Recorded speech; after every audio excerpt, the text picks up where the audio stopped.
Hey guys, look what I've scored from a friend of mine. It's an ancient Seagate ST-213 hard drive, 10 megabytes, and next to it there is a controller that this drive needs to operate properly.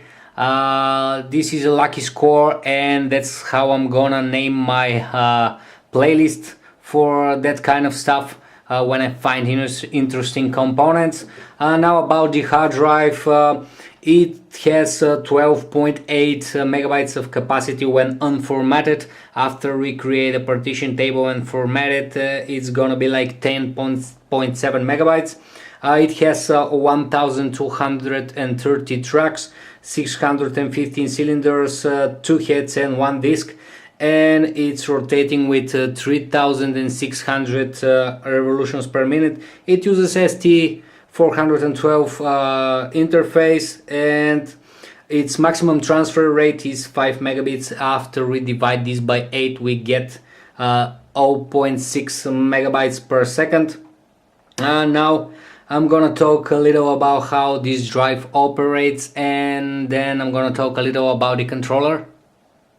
Hard drives using the modified frequency modulation remained in production until the early 90s using the original disk interface in the PC world at that time. I'm talking about the Seagate ST-412. This drive and controller uses that.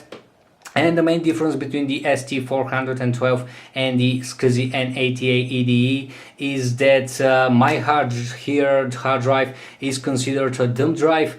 There is no built-in logic board. All of the smart logic resides on that controller card that is plugged into the computer, and this causes compatibility problems, data integrity and speed problems, because all of the raw data that's read and written from the heads here have to travel via the whole length of a cable to this controller and then back again.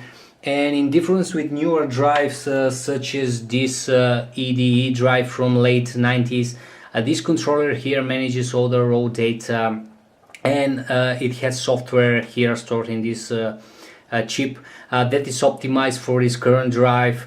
And here we have maximum performance.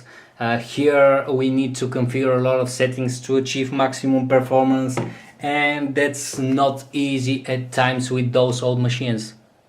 Another difference here, as you can see on my newer drive, there is a Molex power connector, the jumpers that we use to set this drive as a master slave for to configure cable select, and we have the data interface cable. And on my old hard drive, I'm just gonna flip it over.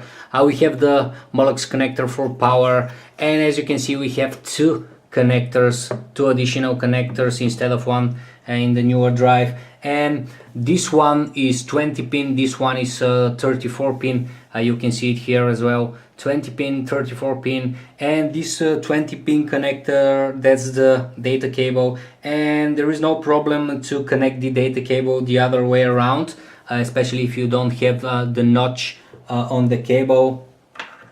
As you can see, I don't have it, but that's not a problem. That's only data connection. You will just scramble your data, you will not get anything.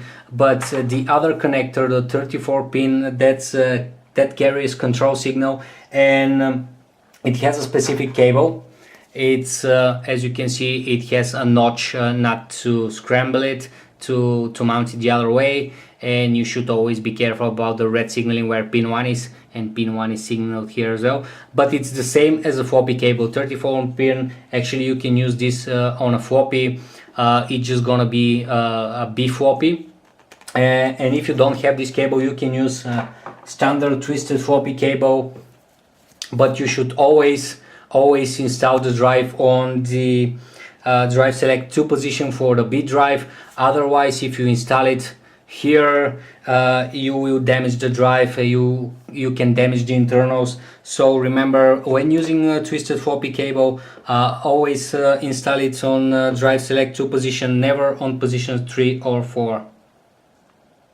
And that's all for tonight, folks. I'm just gonna show you how to install your cables properly. I'm gonna start with the 20-pin data cable. As I told you, no harm done if you do it the other way, but just in case, here on the PCB we have 2, and that means on the other side of the PCB here it's pin 1.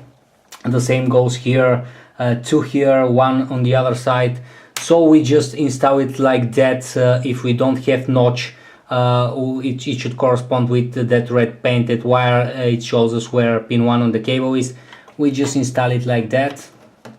And here on the controller we find J2 or J3, J2 in our case, and on the PCB we have this number 1 here, number 2 here. This shows us that we need to install the cable that way. Be gentle with the connector. If it's not going easy, there might be some bent pins. Just unbend them, straighten them with your hands or carefully with the pliers. Be careful not to break them.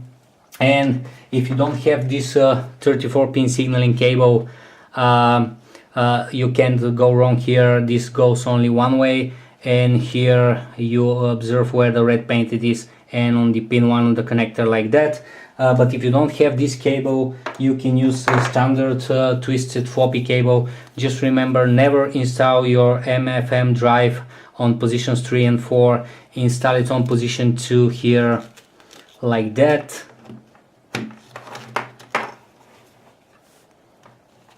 And on the controller